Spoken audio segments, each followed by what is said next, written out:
Greetings viewers, Eric the Car Guy here. Recently we brought back to life this 2001 GMC Sonoma that was my friend Ryan's. How you doing, Ryan? So one of the things we did during the engine replacement is we replaced the clutch slave cylinder and the clutch. So it's got a brand new clutch, brand new clutch slave cylinder. One thing it doesn't have though, or one thing it does have, is dirty transmission fluid. So what I thought I would do while it is here and I'm doing said service, why not go the extra mile and change the transmission fluid.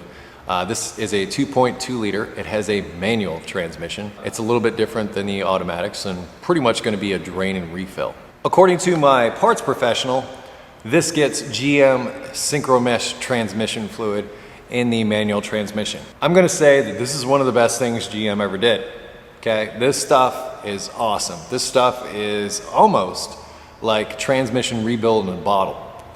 If you use this stuff, you're not gonna have problems. In fact, I've even used it in Honda transmissions that were making noise and cured it. So this stuff, GM got it right.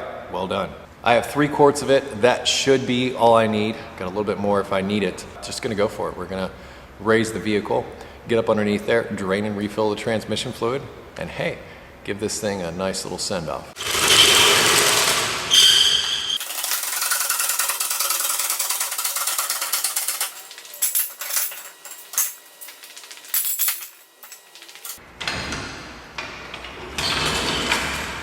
I know somebody's gonna ask. I put the jack right up underneath here and jacked it up. Jack stands, this is a full frame truck, so fairly, easy to figure out where to put the jack stands, put them under the frame. But as I've said in the past with videos similar to this, one of the things that we wanna do is we wanna make sure the vehicle is level when we fill and also drain the transmission. I don't think it really matters draining so much, but in fact, I don't think it matters at all because the drain plug's right in the middle of the back. In fact, I believe we'd get more trans fluid out if we left it like this. However, when it comes time to fill it, we're gonna level it out. And that's why I brought the jack to the back there, so that when I get to the point where I'm gonna fill this back up, I'm going to lift it up by the differential on the back to try to even the truck out. And once I've done that, I will then fill the transmission, but I do not want to fill it when it's at an angle like this. I will not get it to the proper level. Here we have our manual transmission. Here's the fill plug, here's the drain plug. Now, I went and checked to find out what size these were, and I found that I could barely fit an 18 millimeter into here, and then this fits a little sloppy. This is a 5/8. I've been scolded in the past for not breaking loose the fill plug first, because if you can't break the fill plug loose, then you're kind of stuck. It is a valid point.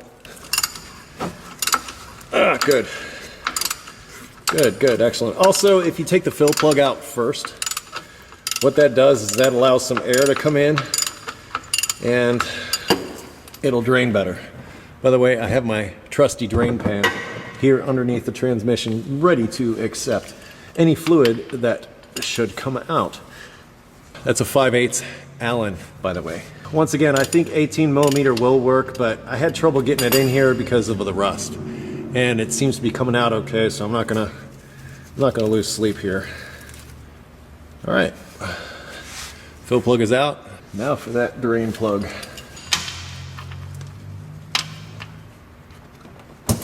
Whoa, that was kind of splashy. And whoa, watch out there. Hold on there, Hoss.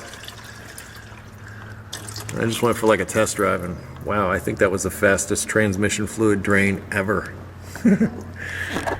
Hope I didn't get any on you. I'm certain that I got all the fluid out. There's no magnet or anything on this. You just reinstall it. Don't cross thread it. So put it in by hand. Don't be using an impact or something silly like that. You know, it's kind of nice of GM to make it so I had to go out and buy a new set of Allen sockets so that I could change this fluid. I thought that was really great of them. I like new tools. Actually, I really do like new tools, but I'm being sarcastic if you hadn't noticed. You don't need to keep tightening it till the case cracks. That's good. Now let's raise the back end. We'll figure out a means to fill this up with fresh new Syncromesh transmission fluid.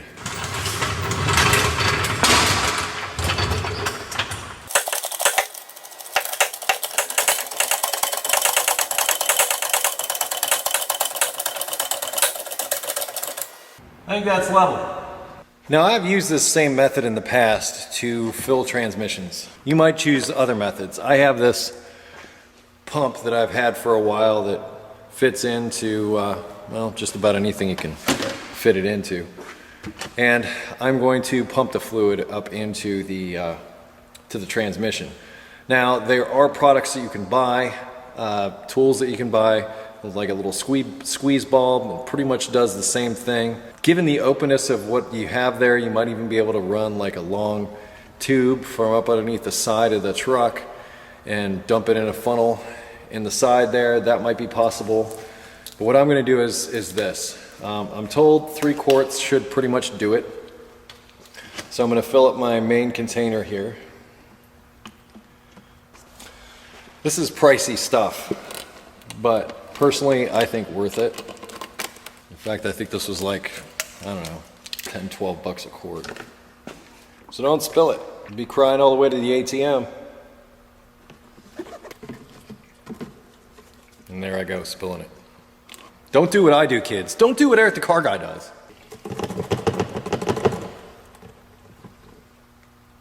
To the truck. As previously stated, there are many ways to do this. This is just the way I'm choosing to do this. I'm not trying to make your life more difficult, but basically you must get fluid in hole. I've also got my drain pan strategically positioned.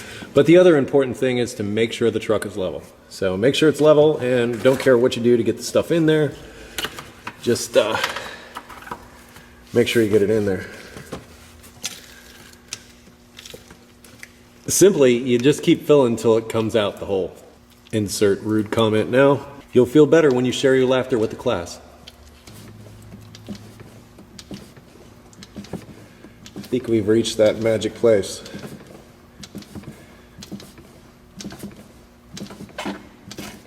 And guess what? We're just now running out of fluid. So 3 quarts does it. That's good to know. Now that you're to this point, insert the drain plug. I'm sorry, insert the fill plug. A few turns with the ratchet. Once again, you're not looking to crack the case here. You're just looking to seal it up. That's it.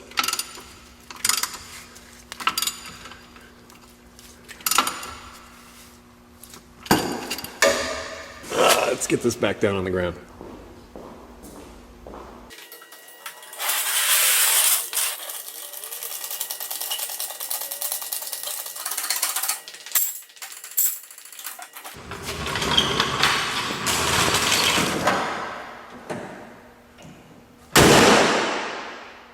Now that wasn't that hard at all, now was it? In fact, it was probably pretty straightforward and easy. By the way, when I was under the vehicle, I had my safety goggles on. I like to do that because when you're under there, you're knocking stuff around, rust, dirt, rocks, spiders. They all have a tendency to go for your face and your eyes. A little bit of protection helps out. You don't want to spend like half an hour trying to dig something out of your eye or wash it. Trust me, safety glasses. I swear by this stuff. I really do. One of the things GM definitely got right was that Syncromesh fluid. So anytime you have an opportunity to use it, go for it, use it. This Sonoma here, that's apparently what it takes stock. So as far as the change interval, this has roughly 89,000 miles on it. I don't know the exact interval. Check your owner's manual, but I'm just gonna throw out there like somewhere between 30 and 60,000. I would say about every 30,000, or how about, well, I really can't say when you change your clutch, because some people go through clutches in like 10,000 miles and other people have clutches that last like hundreds of thousands of miles. So can't really go by the clutch thing. But if you're doing a clutch and you're pulling a transmission out, hey, no better time to change the fluid. You got a worn out clutch, change the fluid. As far as just basically doing maintenance, I'd say somewhere between 30 and 40,000 miles intervals. That would be a good number, I think. I don't really have a whole lot to add here. I mean, that's not like it was rocket science, but it was nice to walk you through it. You will need to make a trip to the tool store to find yourself one of those sockets. Wasn't happy about that, unless you have one. I mean, if you're one of those kind of people that have those kind of things lying around, great. Personally, I didn't. You know, I'll probably get a chance to use that stuff on German cars. Hang on a minute, those are SAE. I'll probably need to get the metrics. Anyway, I am Eric the Car Guy. You can always find me over at EricTheCarGuy.com. And if you have automotive questions, I would ask that you head over to EricTheCarGuy.com, type in a couple of keywords into the search function, and you just might get an answer to that query right then and there. And I mean keywords. Don't type in like, a whole paragraph. Ain't gonna work out. Keywords, like you're doing Google, but for car stuff. If that doesn't work out for you, I would ask that you sign up for our forum. It is absolutely free. All you need is an email address. Just be sure to respond to the confirmation email that should end up in your inbox. If not, check your spam folder, bulk folder, what have you, to make sure that you click the link in that email. Because if you don't click that link, you won't be able to complete your registration. You'll be frustrated, mad. You'll be sending me emails telling me what a so-and-so I am, that kind of thing. Please don't do that. If you wish to connect me socially, you can find me at Google+, Facebook, and Twitter, and I close each of my videos with, be safe, have fun, and stay dirty, people.